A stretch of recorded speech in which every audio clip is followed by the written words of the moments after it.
Je tiens tout d'abord à remercier Didier Fassin pour cette invitation dans ce colloque consacré à l'inégalité des vies, vie invisible, mort indicible. Cette question est centrale dans l'approche d'anthropologie morale et politique à laquelle j'ai été formée en travaillant avec Didier Fassin et dans laquelle il s'agit d'interroger la circulation des valeurs, des émotions morales dans les rapports sociaux et leurs effets politiques. Mon point d'entrée n'est pas celui de la santé publique, mais celui d'une sociologie du droit. Et pourtant, on a vu dans les précédentes interventions combien ces domaines sont liés. Je m'intéresse ici au droit pénal, ce qui va déterminer qui va passer une partie de sa vie en prison, pour combien de temps et de quelle manière. Comment on peut être jugé digne de sortir de cette mort sociale ou au contraire indigne. Je parlerai de mon étude sur le traitement pénal en maison d'arrêt en France. La prison est l'un des espaces problématiques de cette question de l'inégalité des vies. Problématique parce qu'il fait controverse dans l'espace public. Problématique parce qu'il permet de poser explicitement la question des effets sur la vie et la mort, des inégalités sociales et de leur traitement institutionnel. J'ai commencé mon enquête en 2009, au moment du débat sur la loi pénitentiaire, dont l'un des enjeux était de répondre aux critiques virulentes sur l'indignité des conditions de détention. Une humiliation pour la République, pour reprendre les termes d'un rapport parlementaire de 2000. La création du contrôleur général des lieux de privation de liberté en 2008 venait instituer une autorité administrative indépendante pour contrôler notamment les prisons et le respect des droits des personnes détenues. La question du traitement des personnes détenues était ainsi posée dans le débat public, alimentée par un regard critique sur les conditions de détention, du fait de mobilisations militantes, du travail associatif, journalistique, de plus en plus aussi d'enquêtes de sciences sociales. L'opacité de cette part d'ombre de l'état de droit, selon la formule de Grégory Salle, devenait moins épaisse. L'épisode de l'incarcération des VIP suite à des affaires politico-financières n'est pas étrangère à ce nouveau regard critique sur les conditions de détention, mais également les mobilisations juridiques visant à faire reconnaître l'éligibilité des détenus aux droits communs, tant pour la santé que plus récemment pour le travail. Dans le même temps, le recours à l'incarcération n'avait jamais été aussi fort. Le flux d'entrants en prison au moment de l'enquête en 2011 était de 88 000 par an, une augmentation de 24% dans les 10 années où ces controverses publiques concernant les conditions de détention étaient les plus vives, accompagnées de recours en justice, de réformes législatives et de l'adoption des règles pénitentiaires européennes. C'est que dans le même temps, les lois pénales ont été durcies, en particulier s'agissant de situations de récidive avec l'adoption de peines planchers. Elles ont été formellement abrogées, mais la pratique d'aggravation de la sévérité en cas de réitération de l'infraction demeure fortement en usage. La prison est alors traversée de contradictions. L'enfermement est vivement critiqué, alors que la demande de prison est forte, au nom de la protection des victimes, de l'affirmation de l'autorité de la loi. Plus encore, la peine carcérale en soi est une contradiction en démocratie. C'est un régime de privation de liberté, de mise au ban et d'invisibilisation dans un système qui revendique l'organisation politique de la liberté, de l'inclusion sociale et de la transparence. On retrouve ces contradictions dans le quotidien du traitement pénal, dans les injonctions à rendre la peine effective, dans sa dimension de privation et de pénibilité, et dans les injonctions à l'humaniser. Une problématisation politique, donc, et une problématisation pour les sciences sociales, dans la mesure où les usages de l'incarcération exposent, au regard des sciences sociales, la question des effets sociaux de la pénalité. Qui est en prison, pour combien de temps? Les sciences sociales ont montré l'ampleur des inégalités sociales face au risque d'incarcération. Les études démographiques aux États-Unis sont particulièrement explicites sur le sujet, mais en France, à une échelle moindre, on trouve la même surexposition à la prison des hommes de milieux populaires et issus de minorités ethno-raciales. 97% d'hommes, 1 sur 7 n'a jamais exercé une activité professionnelle, 1 sur 2 se déclare ouvrier, 70% ont au plus un niveau de brevet des collèges ou de CAP, et également une forte surreprésentation d'étrangers ou de personnes issues de l'immigration récente, surreprésentation qui est un secret public tout autant partagé qu'il est refoulé. Des enquêtes remarquables ont eu lieu sur le moment du jugement et en particulier les audiences de comparution immédiate. Nicolas Herpin les qualifie de 2 poids 2 mesures pour souligner ces inégalités sociales face à la peine. Bruno Aubusson de Cavarlet décrit l'incarcération comme la peine des sous-prolétaires. Or, il ne s'agit pas seulement de voir les gestions différentielles des illégalismes, quels sont les illégalismes tolérés, ceux qui sont réprimés, les illégalismes de col blanc par distinction avec les illégalismes populaires, comme le soulignait Foucault, dont la formule est reprise par de nombreux travaux. Il s'agit aussi de voir l'appréciation différenciée de la normalité des vies et les effets de cela dans les pratiques du temps de l'enfermement. Par analogie avec l'analyse de la santé publique et de l'espérance de vie que propose Maurice Alvax, selon qui les variations de mortalité sont liées à des causes tout autant sociales que physiques, et là j'en réfère à la leçon inaugurale de Didier Fassin, et bien de même, les variations face à l'incarcération et dans l'expérience de l'incarcération dépendent non pas des infractions commises seulement, mais aussi, surtout, de l'importance attribuée à la vie humaine, de la considération pour les personnes, considération qui est tout autant cognitive que morale et émotionnelle. Et donc c'est pour essayer de comprendre ce qui se joue anthropologiquement que je vais développer ces observations que j'ai réalisées en prison. Comprendre ce qui se joue anthropologiquement dans l'incarcération a occupé les travaux des grands théoriciens de la pénalité. David Garland, notamment, s'est attelé à questionner les évolutions des cultures punitives. Il analyse leur glissement du penal welfarism, qui associait la sanction pénale à une ambition de réinsertion sociale, vers une culture du contrôle, marquée par une extension du filet pénal et un recul de la prétention des mesures à corriger les conduites. Filet et Simon, de même, ont analysé l'émergence d'une nouvelle pénologie caractérisée par la gestion des risques. Ces glissements s'observent en France également, mais avec une bien moindre rationalisation de ces approches.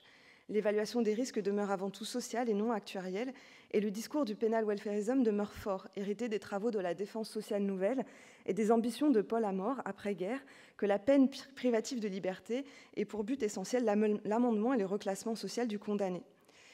On va voir pourtant les contradictions sur le terrain avec quelques extraits d'observations réalisés en maison d'arrêt. Ce sont des établissements qui sont faits pour l'attente et non pas pour le reclassement social des condamnés et qui, malgré tout, enferment la plupart des personnes passant par les prisons. Les observations dont je vais parler sont des audiences qui se tiennent en prison et au cours desquelles un juge d'application des peines peut décider de moduler l'exécution de la peine et donc de réduire le temps d'enfermement effectif par un placement en libération conditionnelle, un placement sous surveillance électronique ou autre. L'audience contradictoire se tient dans une pièce dédiée de la prison, juste au niveau des portes de la zone de détention. Un juge d'application des peines, un substitut du procureur et une greffière sont venus du tribunal avec leur pile de dossiers. Les surveillants escortent les détenus un à un pour l'audience. Ceux qui n'ont pas d'avocat peuvent rencontrer celui de permanence dans un coin du couloir avant de passer devant le juge. Une dizaine de demandes seront examinées dans la matinée. Un homme condamné pour violence en état d'ivresse et en récidive qui demande une libération conditionnelle. Un étranger mutique dont la demande est irrecevable pour des questions de délai. Un homme de 28 ans, multirécidiviste, qui promet qu'il ne recommencera plus. Un Polonais incarcéré pour violence en état d'ivresse qui explique via l'interprète qu'il a une formation de plombier et trouvera un travail si seulement on le laisse sortir pour convaincre un employeur. Un Angolais en situation irrégulière, condamné pour vol dans un supermarché, un Français condamné pour escroquerie,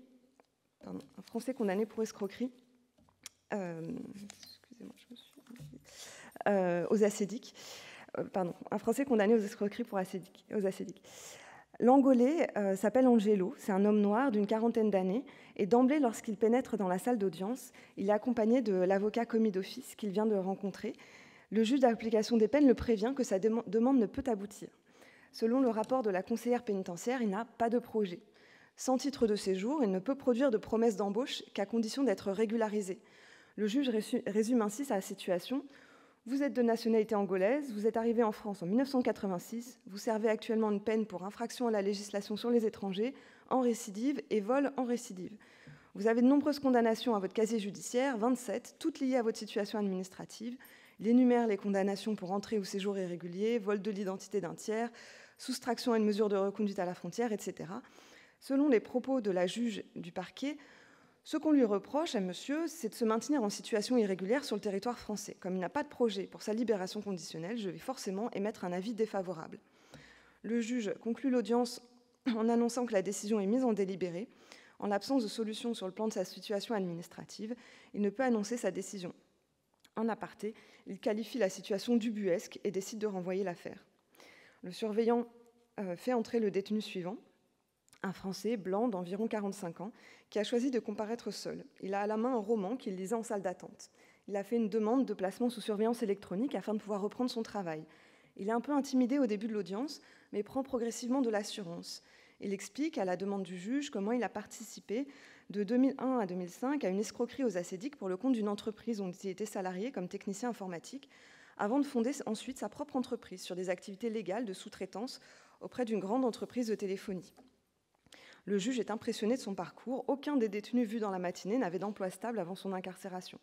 Il indique qu'il est favorable à l'aménagement de la peine, qui permettra aux condamnés, en travaillant, de rembourser les sommes qu'il doit aux ascédiques. La substitute souligne que la demande ne pose pas de difficultés particulières, tant sur l'hébergement que sur le projet professionnel, mais soulève une objection sur l'opportunité de la mesure, puisque incarcéré en mars 2009, après avoir obtenu un délai dans la mise en œuvre de son exécution de peine, il n'est libérable qu'en avril 2010. Et en le libérant dès juin 2009, ne mettons pas en péril le sens de la peine. Le juge d'application des peines remarque que, s'agissant d'escroquerie, l'important est que le condamné rembourse les sommes indûment perçues. Ne vaut-il pas mieux lui permettre de reprendre son travail? Sur un plan pratique, la solution relève du bon sens. C'est celle que retient le juge d'application des peines. L'audience se poursuit en départageant ceux que la justice peut faire sortir de ceux qui resteront en prison jusqu'au terme défini de leur peine. Elle est le lieu où se négocie et se défait la rigueur de la loi dans un pari sur la conduite à venir du condamné. L'audience d'aménagement de peine en prison apparaît comme un moment particulier de jugement des détenus dans lequel il s'agit d'ajuster la peine en fonction de considérations sur l'utilité de la prison, comme instrument de rétribution, punir une infraction, comme instrument de neutralisation, contenir un individu dangereux, mais aussi comme instrument de correction, susciter un changement moral. C'est donc un moment où va s'énoncer tout à la fois le sens de la peine de prison et en même temps la nécessité morale, pragmatique d'en limiter l'usage afin de ne pas compromettre la réinsertion des condamnés. Ce paradoxe se traduit par une recherche d'équilibre et de compromis qui donne à la pratique du droit dans cette arène une dimension contractuelle particulière. La personnalité du condamné, les garanties socio-économiques qu'il peut apporter sont des éléments centraux d'appréciation. Il n'est pas surprenant dans ce cas que la pratique effective des aménagements de peine, au lieu de corriger les effets de la sanction pénale sur les personnes les plus précaires au nom d'un principe d'équité, ne fasse qu'aggraver ces différences. Obtenir un aménagement de peine, en effet, est un parcours complexe pour les détenus. Ceux qui n'ont pas accès à des canaux d'information spécifiques par leur avocat ou par des proches engageant des démarches ont souvent le sentiment d'être abandonnés, oubliés. Les conseillers pénitentiaires attendent d'eux qu'ils les sollicitent pour un projet spécifique, voire qu'ils trouvent par eux-mêmes un emploi à l'extérieur. Ils doivent pouvoir s'investir, se mobiliser, se bouger, selon l'expression de ces conseillers pénitentiaires qui estiment que c'est au détenu d'obtenir les pièces nécessaires à la constitution de son dossier.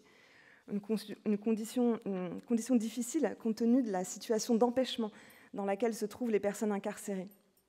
Comme les détenus n'ont pas accès aux moyens de communication autres que le courrier, cette épreuve peut être un véritable parcours du combattant, comme en attestent les correspondances écrites avec les conseillers pénitentiaires.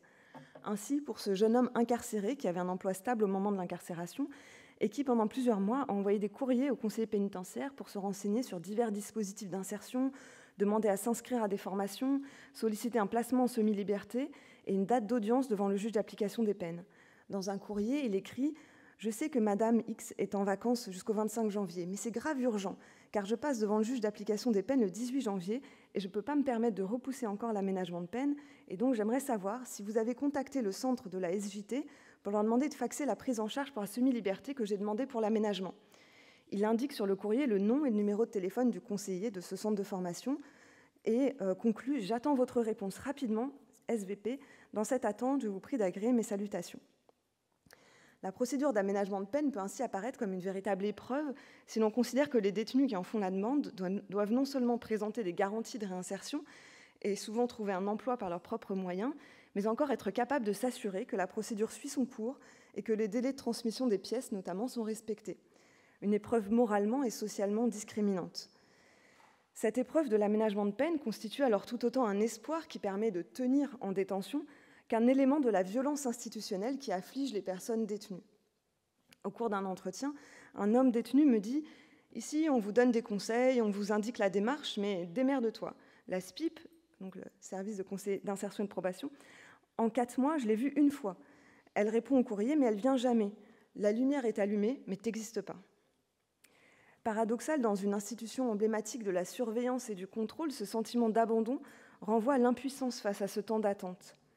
Les enquêtes empiriques sur les administrations de services destinés au public défavorisé, tels les bureaux d'aide sociale, les guichets des caisses d'allocation familiale ou ceux délivrant les titres de séjour en préfecture, montrent combien le traitement des usagers est fonction de leur position sociale dominée et comment les longues attentes qui leur sont imposées participent à l'instauration d'une relation de sujétion bureaucratique. Comme l'écrit Pierre Bourdieu, l'attente est l'une des manières privilégiées d'éprouver le pouvoir. Du côté de celui qui l'impose, elle est manifestation d'un pouvoir. Du côté de celui qui la subit, elle est expérience de la soumission, modifiant durablement la conduite. Dans la prison, l'attente imposée aux détenus fait pleinement partie de la privation de liberté qui constitue l'essence du châtiment carcéral. Plus qu'une emprise sur le corps, bien que la dimension physique de l'enfermement soit irréductible, ou sur les âmes, que l'on cherche peu à endoctriner ou même simplement à éduquer, la prison est une mainmise sur le temps social des individus, arrachés à leurs rythmes professionnels, familiaux et intimes pour être soumis au rythme carcéral. Si faire attendre exprime l'ascendant de l'institution sur les personnes qu'elle enferme, le vide de cette attente trahit cependant l'impuissance de l'institution à remplir les objectifs qu'elle se fixe. L'oisiveté est en effet réputée nuire à la mission correctrice de la prison, et ce depuis le XIXe siècle. Une succession de mesures ont été prises pour lutter contre le désœuvrement des détenus. La dernière formulée dans la loi pénitentiaire de 2009 est l'obligation d'activité qui est restée lettre morte faute de moyens alloués. C'est que la prise en charge des personnes incarcérées se trouve mise à l'épreuve par la faiblesse des ressources de l'institution destinée à donner un contenu à cette prise en charge, ou plutôt les inéquités aussi de l'attribution des ressources, puisqu'on va plus facilement dépenser pour ce qui concerne les équipements de sécurité plutôt que les offres de services auprès des personnes détenues. Pourtant, l'exigence première en matière d'aménagement de peine est que le détenu se mobilise, se bouge, se prenne en main, comme je citais précédemment. Cette injonction paradoxale à l'activité dans un cadre contraint d'inactivité a quelque chose de très ironique. Elle est pourtant omniprésente et oriente l'appréciation du mérite du détenu. Il est donc attendu qu'il se prenne en charge lui-même, soit autonome financièrement, au lieu de vivre des mandats de sa mère, de sa compagne. Attendu qu'il se montre responsable, notamment en payant spontanément les indemnités dues aux victimes, les parties civiles. Cette injonction à l'autonomie participe d'un discours libéral sur la réinsertion. La personne elle-même doit être à l'initiative de sa transformation morale et non une intervention normative de l'institution. Le détenu doit être dans l'attente de son retour dans la société, précisément en montrant qu'il n'est pas attentiste, en sollicitant un travail, en s'inscrivant à des activités, même sur liste d'attente, en suivant un traitement, etc. Or, toutes les personnes n'ont pas les mêmes dispositions sociales pour se conformer à ces attentes et satisfaire l'exigence de travail sur soi, de conformation au cadre institutionnel, de transformation de ses conduites. Autre facteur d'inégalité, les degrés de priorisation mis en œuvre par les professionnels selon leur propre perception des urgences. Alors que j'évoque, avec une conseillère d'insertion et de probation, les problèmes de la gestion de masse en prison, elle me décrit le cas d'un homme arrivé à la maison d'arrêt 2 semaines plus tôt, incarcéré suite à une condamnation pour des faits d'escroquerie.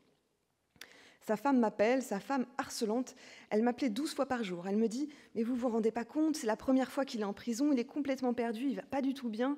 Je vous interpelle parce qu'on a créé une société ensemble il y a 1 an. Concrètement, c'est lui qui gère tout dans la société, on a 25 salariés. S'il ne revient pas, vous vous rendez compte, on va mettre 25 personnes au chômage. » Alors, la conseillère reprend. Effectivement, le mec, je le vois avec des yeux jusque-là, déprimé de la vie. Mais qu'est-ce que je fous là?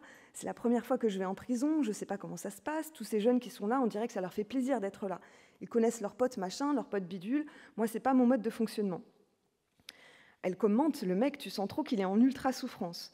Bon, qu'est-ce que je fais? Je décide de faire un hors-débat, il vient juste d'arriver, il n'a même pas déposé sa demande d'aménagement de peine, mais moi j'estime que laisser ce mec 3 mois dans cette situation, c'est un truc que je ne sais pas gérer, que j'estime être plus urgent qu'un mec qui va me demander un entretien, le mec ultra relou qui veut me demander tout et n'importe quoi. Aujourd'hui, en l'occurrence, je suis allée voir un mec comme ça qui voulait me demander des trucs sur une formation, il ne sait même pas de quelle formation il parle, il croit que c'est un détenu que peut-être il lui a dit que... alors qu'il attend un transfert en Martinique. Alors moi, je lui dis « Ok, monsieur, votre demande, elle est légitime. Vous avez droit à une information, je vous la donnerai. Mais je vous le dis honnêtement, je ne vais pas vous la donner aujourd'hui, ni demain, ni dans une semaine, parce qu'il y a d'autres demandes qui sont plus urgentes. » On voit dans ces propos combien les décisions d'organisation du temps de travail des agents se jouent des considérations relatives à l'importance attribuée à la vie humaine, à la vie biographique, considération pour le parcours des personnes, à la vie biologique aussi parfois, évaluation d'un risque suicidaire par exemple. Cette considération pour les personnes, qui est située socialement dans des appréciations de la dignité liées au statut social, produit très concrètement des temps de peine très différents. Alors qu'on pourrait la considérer comme une institution égalisatrice, du moins nivelante, la prison amplifie les différences de conditions. Le cadre carcéral accentue les contrastes entre ceux qui, entre guillemets, ont l'air d'y appartenir et ceux qui, selon une expression encore une fois entendue en audience, ont l'air de n'avoir rien à faire là. Dans l'audience d'aménagement de peine citée précédemment, au-delà des critères objectifs des garanties socio-économiques, dans l'évaluation des cas du monsieur angolais Angelo et du monsieur condamné aux escroqueries pour acédique, il y a d'un côté un homme blanc que sa couleur, comme sa manière de se tenir et de parler rendent proche, sinon identique au monde des magistrats. De l'autre, un homme noir dont le parcours de vie leur est incompréhensible, qui est à part, non seulement par sa condition de détenu chronique, mais aussi par sa condition de sans-papier, qui incarne une altérité ordinaire en prison et qui, de ce fait, a l'air d'appartenir à l'univers de la prison. Le fait que le jugement de normalité excède les simples critères objectifs, comme le fait d'avoir des revenus légaux et de prendre soin de sa famille, et se double de critères subjectifs relatifs à la manière dont le condamné se présente, apparaît dans certains cas limites de jugement qu'on pourrait désigner comme d'approbation, par distinction avec des jugements de rejet, comme lorsque le juge d'application des peines remarque en aparté que l'homme incarcéré pour escroquerie aux acédiques est tout à fait normal. Cette appréciation s'applique à des personnes dont la situation moins précaire détonne par rapport à la population carcérale ordinaire. C'est le cas également pour un jeune homme condamné pour complicité de fait de braquage, qui a travaillé en prison, indemnisé les victimes avec les revenus de ce travail. Il exprime des regrets et une ferme résolution à se réinsérer. Mais c'est sa manière générale de se présenter qui suscite une appréciation très favorable des magistrats.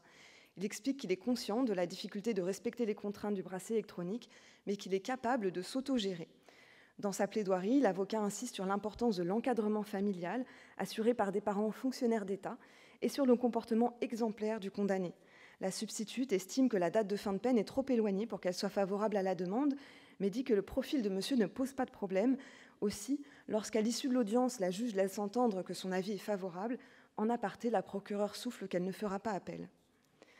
On voit ainsi combien, dans la pratique d'un droit élastique, laissant une large marge d'appréciation, ce sont des sentiments de familiarité, des émotions morales, d'affect, qui permettent de déterminer un choix entre des normes multiples.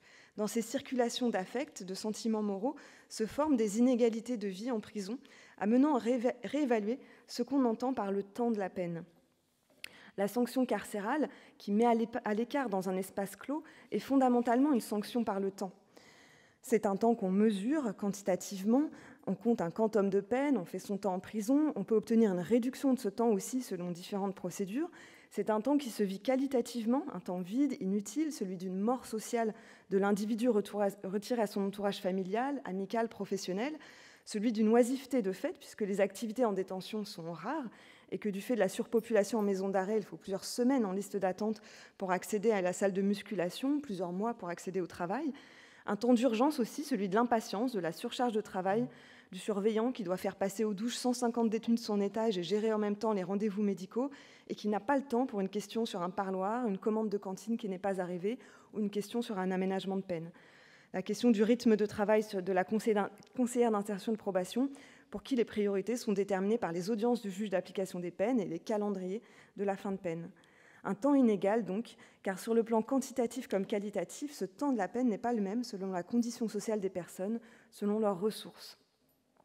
Autour de ces usages du temps, de ces expériences du temps, se rejoignent de multiples questionnements relatifs à la prison, à la gestion des flux de détenus, au principe d'individualisation de la peine, au respect des droits des personnes et, au final, à la production des inégalités face à la justice.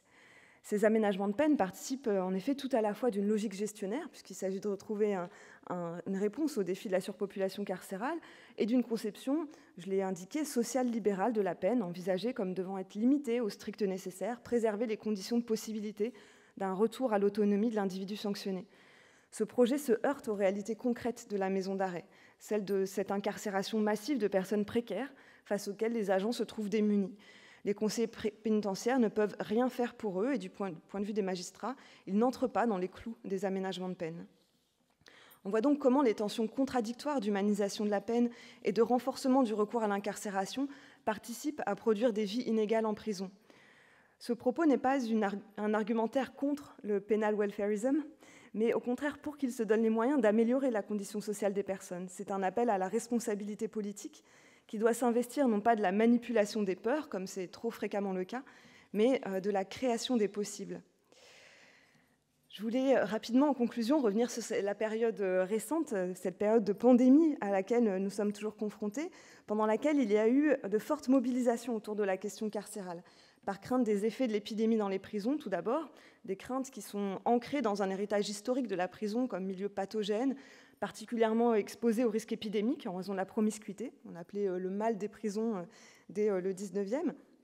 Ces craintes se sont révélées fondées pour le cas du Covid au regard des données collectées par les associations, en premier lieu l'Observatoire international des prisons. L'autre sujet d'inquiétude concernait les effets des mesures de restriction sanitaire, en particulier la suppression des parloirs. Des mouvements de protestation, d'émeutes parfois violentes ont lieu dans plusieurs prisons, à l'étranger comme en France. La contrôleuse générale des lieux de privation de liberté en France, tout comme la haute commissaire des Nations Unies aux droits humains, ont appelé à la libération de détenus pour réduire leur surexposition à la maladie. Et effectivement, suite à ces appels, la loi d'état d'urgence sanitaire a prévu des sorties anticipées, des réductions de peine, conduisant à une réduction historique de la population carcérale, moins 10 000 en un mois, entre mars et avril 2020. Cette baisse a pourtant été tout à fait éphémère, puisqu'elle est suivie d'une nouvelle augmentation.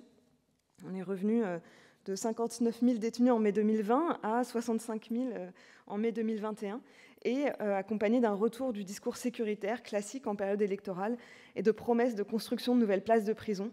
Le 19 avril dernier, le Premier ministre s'est engagé sur la construction de 15 000 places de prison supplémentaires. Le projet de loi pour une confiance dans les institutions judiciaires prévoit en outre une réforme des remises de peine qui supprime les remises de peine automatiques, ainsi que les possibilités de remise de peine pour certains types d'infractions. Cette loi prétend ainsi renforcer l'autorité de la sanction pénale. J'espère pourtant avoir montré, à travers les observations réalisées en maison d'arrêt, combien, dans les réalités concrètes de l'incarcération, la politique pénale est soumise à des contradictions inextricables, productrices d'iniquité. Or, c'est peut-être en reconnaissant la vulnérabilité des personnes détenues, et pas uniquement leur dangerosité, qu'on pourra éventuellement mettre un peu de lumière et d'espoir dans cette part d'ombre qu'est la prison. Une considération qui mobilise pour des alternatives, plutôt que pour la facilité d'invisibiliser derrière des murs les vies qui troublent la société. Je vous remercie.